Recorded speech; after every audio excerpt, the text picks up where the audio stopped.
guys, welcome back to my channel. My name is Michelle Vesaga and I am the crafty chick behind Shell's Beads.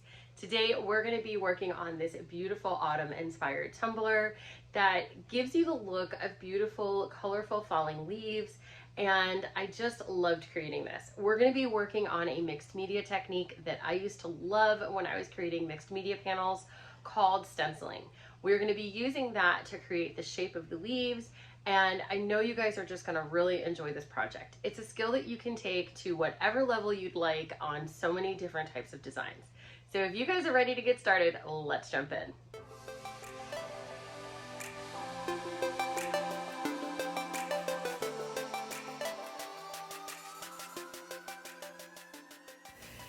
To get started, we are going to go ahead and spray paint our cup. I am using Behr Resort Sunrise and Rustoleum 2x Stone Gray. You want to keep the stone gray at the bottom quarter of the cup for the 3/4 ombre fade. Now we are going to be applying this glitter using the epoxy method. I mixed up 5 milliliters of my favorite Tumbler coating epoxy from the epoxy resin store, and I added about 1.5 milliliters to this cup. I added just a little bit more than normal so that I could have enough for that chunkier glitter that we will be using. The two colors of glitter that I'm using today are Chaos Nude and Broken Dreams from PDB. To start off with, I am going to be using the chunkiest one first, which is Broken Dreams, and we're going to be applying that to the bottom quarter of the cup.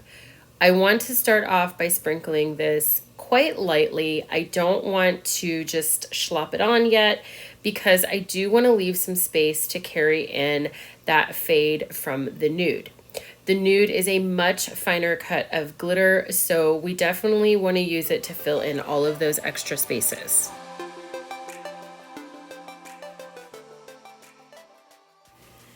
Now I'm moving into my nude. Since this is such a fine cut of glitter and it is a pearl matte finish, I am going to be going very, very lightly at first and hold my glitter pretty far away from the cup.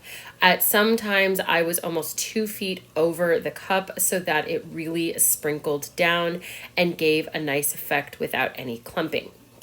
I definitely kept this first coat quite light and went only heavy around the rim to make sure that I had good coverage. I wanted to angle my cup so that it fell down properly towards that Broken Dreams.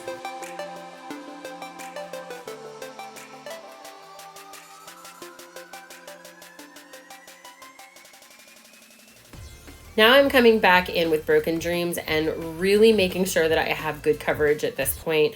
I don't really need to be so careful now because I do have that fine glitter on there which filled in a lot of the space. I'm just trying to build that transition now between the two colors so that it doesn't look like a color block. I'm really wanting to get kind of that perfect fade that just reminds you of something fading in from one thing to another. I'm also hitting the bottom of the cup with a little bit of that nude just to tie it in and topping it off with Broken Dreams. Make sure to tap your cup off really well to make sure that those little bits from Broken Dreams are off. I do this a couple times just to make sure I have the coverage that I am going for.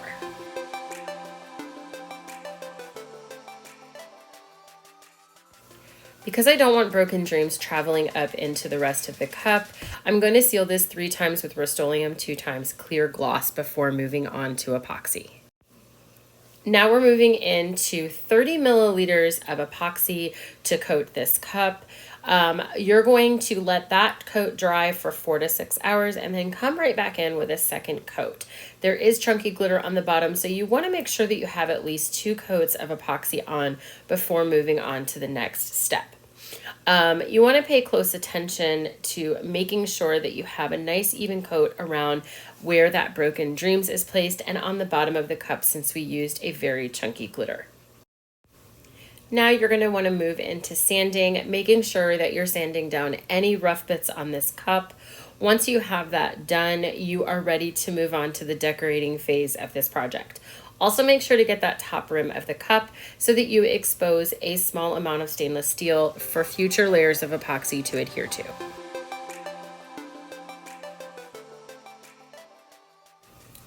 Now we're ready to create our custom crunchy foil mix. So for this, I am going to be taking some purple and red foil leaf, which just comes in these sheets. I got this off of Amazon and I have used this foil for so many projects and I absolutely love it. I started off with 2 sheets of each color. I will say that towards the end of this, after I had my mixture created, I did go back and add 2 additional leaves of red because I really felt like it needed that balance. I'm also adding some pre-made copper flake and gold flake. I will say that this flake is much denser than the foil leaf, so it does tend to take over. My recommendation would be to find gold and copper flake in foil leaf so that you can have the same weight for your foil. Keep adding this in just small increments until you have the blend that you are looking for. Now we're going to take 2 paintbrushes or whatever you have in your studio, and we are going to mash this up and blend this together. This is kind of like cutting butter into pastry because you're basically going to do that opposite swiping motion where you move the handles away from each other to create that kind of like that blade motion to chop all of those bits up. You want this to be fairly small because we are applying this to small stencil areas and we want each one of those colors to have their chance to shine.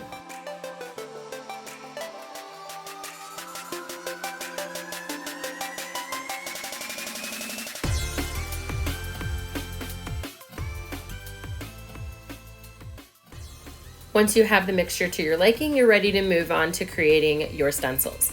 Go ahead and download this leaf file, which I found on Etsy, which I will have listed and linked below.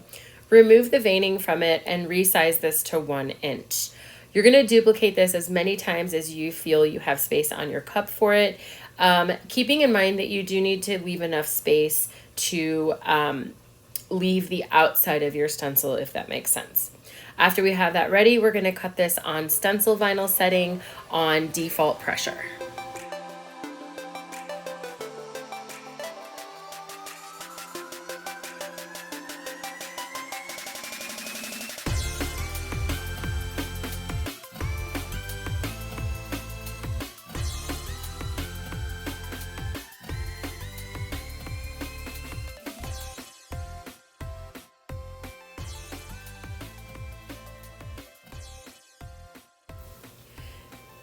Now it's time to cut apart our stencils. Make sure you're leaving yourself enough of a border that you can apply your glue without having a problem with it bleeding over onto the cup. Keep in mind, wherever glue goes, that's where your foil will go too. So we want to weed these out, and like a stencil, we're weeding out the part we would normally keep. Once you have all of your pieces together, I'm mapping out where I'm going to place my quote, and I just use a Sharpie marker to do this because it's easy to remove. I eyeball this stage because this cup is very organic. I don't need anything on it to be exact. Once I have my 4 dots placed, I'm going to be adding these leaf stencils surrounding that area and going around the entire cup.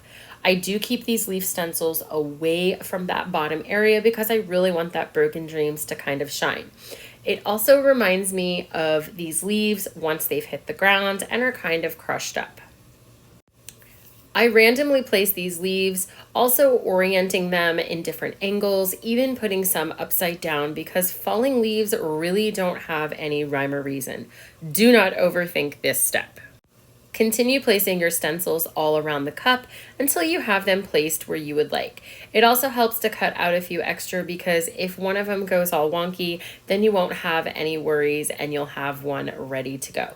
Just remember your little dots there and make sure you don't go into your pre-designated area for your decal. And then we will be ready to move on to actually decorating these stenciled areas.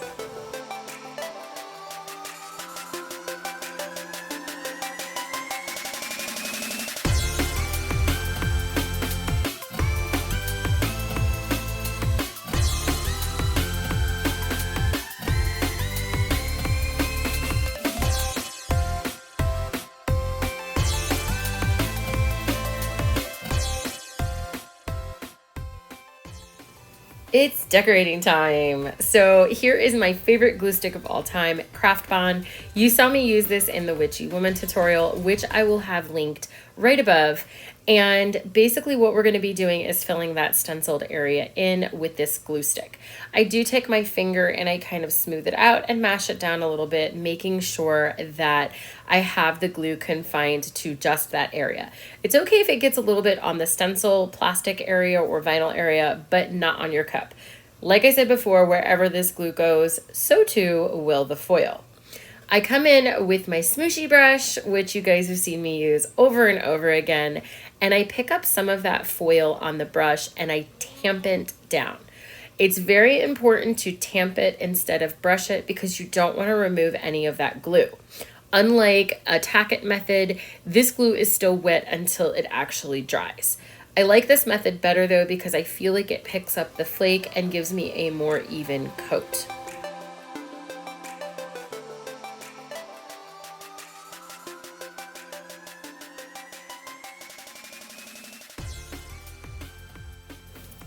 I work in sections of 2 to 3 stencils at a time, and as soon as I'm done with those sections, I peel back the stencil to reveal the leaf. I do this while everything is still wet so that I don't risk having anything stick and peel up that beautiful leaf edge that we have going on. Any little stray bits of foil that did not adhere down or are too chunky, we will just remove at that time. Go ahead and continue adding your glue and you're tamping down your crushed foil to all of the stencil areas around your cup. Once we are finished doing that, I will show you how to clean up all of the stray bits of the crushed foil that are left behind.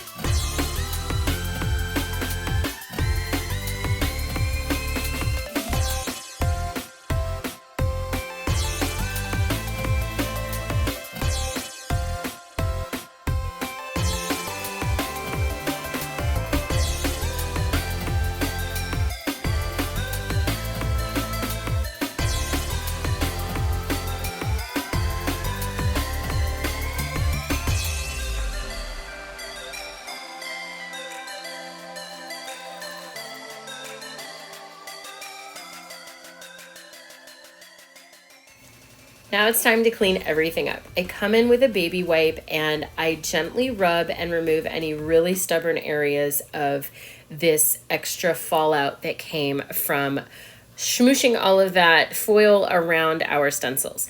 I'm pretty careful to stay away from the leaves. However, if you do have to lightly rub over them, it's perfectly fine at this point. It should not disturb your leaf shape. I do this all around the cup, getting in between all of the areas until I'm pretty confident that I have a nice clean space to work with. Now that we have our cup clean, it is on to the details. So what we're doing now is taking this Pilot Gold marker. This is a permanent solvent-based marker, and I am going to be outlining each one of the leaves with this and adding that little tail to the leaf so that we really get the idea that this is a fallen leaf. I am literally just following the rough outline of each leaf, and since each leaf is going to be slightly unique, this is a really fun way to just get that beautiful definition. Keep in mind, since this is a slick surface that we're writing on, don't press too hard because every time you press down on that nib, a little bit of that pigment solvent is released. I do this for every single one of the leaves around the cup. And as you can see, I kind of do a little zigzaggy motion with that to make sure that I'm keeping all of that nice maple leaf detail.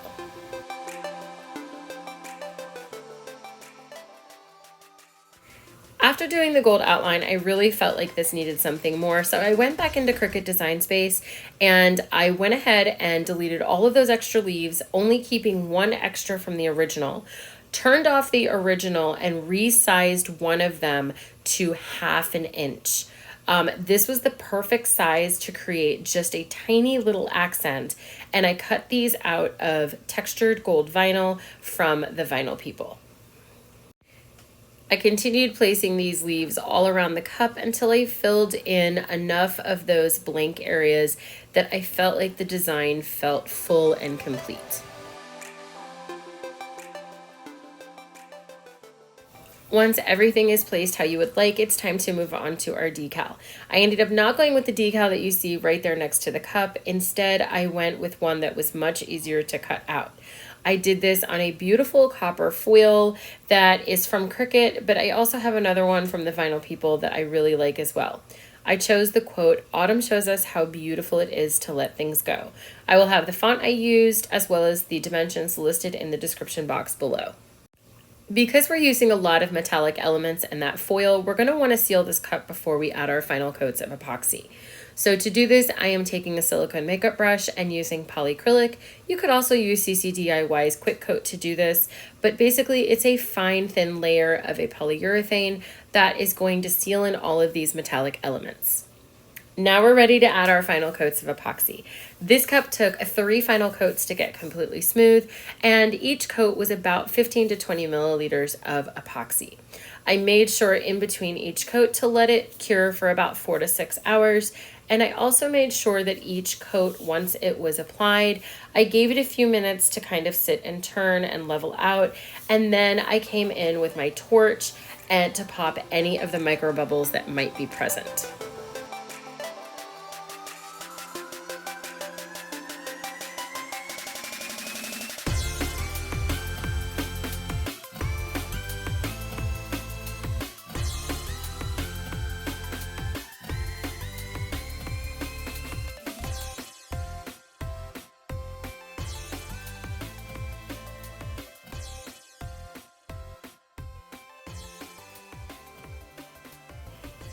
Once your final layer of epoxy is on, let your cup cure for 24 hours and you're ready to use your brand new creation.